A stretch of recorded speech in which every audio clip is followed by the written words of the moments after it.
Здравейте, аз съм Надежда Андонова, на 30 години и мога да кажа, че цял живот се занимавам с бизнеса си под различни форми. Накратко, имам академия по мода, в която обучавам хора как да кроят и да шият дрехи. Това беше началната идея, която после прерасна и в курсове по бизнес, защото когато имаме едно умение, за да може то да има някакъв смисъл, ние трябва да му дадем продължение нататъка и на самото умение в нашия живот. И в момента разработваме и курсове по такане, тъй като интересът оказва се доста голям и доста приятен. Ние изпълваме чудесно капацитета си, но можем и още. Така че разработваме цялата тази бизнес идея училище за мода, академия по мода, в всички клонове на модната индустрия. И правенето на дрехи, вече и правенето на платове, и правенето на бизнес в модната сфера и така нататък.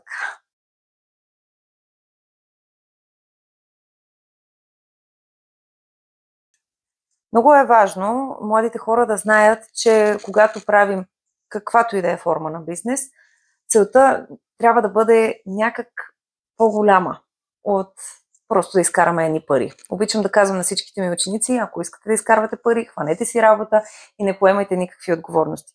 А правите ли бизнес, там трябва да имате една мисия, която да изпълнявате, която да може да ви движи в трудните моменти, която да може да разказва вашата история, за да привлича вашите правилни партньори. Така че, когато стартирате нещо, много е хубаво да вземете именно социалното предприемачество като пример какви да са ви целите и как да разпределяте бюджетите си, ако щете. Това ще ви помогне да изградите наистина една мисия като бизнес, която да проповядвате като религия и да бъдете достоверни, хората да ви приемат добре и да можете да се развивате наистина като щастливи хора, не само като успешни, ами и като щастливи.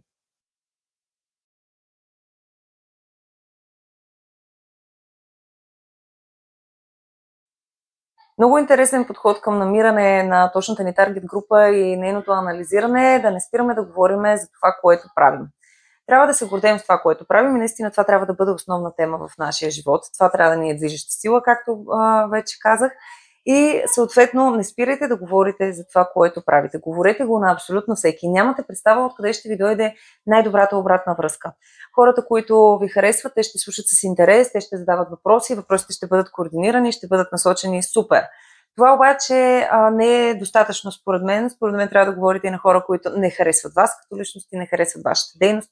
Те по всяка вероятност ще ви пратят при някой друг, който ще се интересува много повече от вас, само и само за да може те да не се занимават с вас. Така че използвайте най-различни подходи.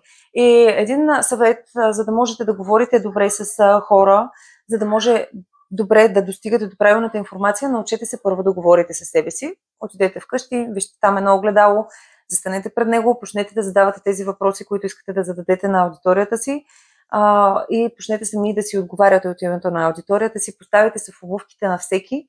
Ако успеете да проведете един адекватен разговор със себе си, в който дори да поспорите, това ви гарантира много полезна кореспонденция и за всеки друг.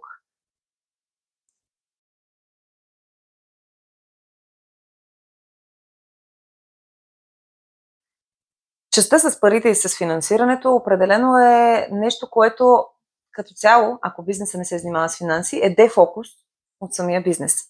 Затова е много хубаво там да имате доверени хора, които да могат да ви помогнат и да ви разкажат това и онова. Разбира се, ако не си познавате финансите на бизнеса, независимо в каква сфера е той, вие нямате бизнес. Това трябва да ви е пределно ясно. Как аз съм процедирала? За огромно мое съжаление съм се самофинансирала през дълги периоди и това е било доста изцеждащо и доста уморително е било. За щастие сега има много инструменти, които помагат на млади стартиращи бизнеси, има много организации, има много фондове, има много места, от които можете да вземете финансиране и това, което е много голямо богатство на всички тия допълнителни бонус неща, които днешното време предлага, е, че вие трябва да разпишете там един проект и там трябва да знаете наистина до най-малка подробност всички неща на вашия бизнес, направете го неминуемо. Там сами ще разберете кои са най-подходящите начини, по които да се финансирате. Ще видите дали ще бъде банка, дали ще бъде инвеститор, дали ще бъде организация. И защото в името на това вашия бизнес да успее, вие ще направите всичко нужно първо така на план, нали, то отговорите, които ви трябват за вашия конкретен бизнес, ще изкочат сами. Отделете нужното време. Между другото, не е много време. Нали, като започнете, ще ви е трудно и после като влезете в джаза, вече за 2-3 дни ще успеете да довършите и така сами ще разберете кои са най-важните за вас инструменти. Към днешна дата аз лично съм се ориентирала към организации, които да бъдат и партньори, не просто да бъдат финансиращо звено на моите дейности, но да бъдат и партньори, т.е. да използвам и реклама и маркетинг от тях. Те също да сложат тяхното име до моето за проекта, тъй като това е една добавна стойност, която често се пропуска.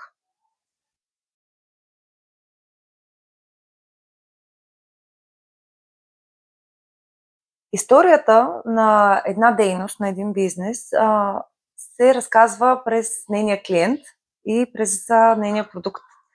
Тоест, във всяко едно нещо, което правя, аз оставам белег от цялостната концепция.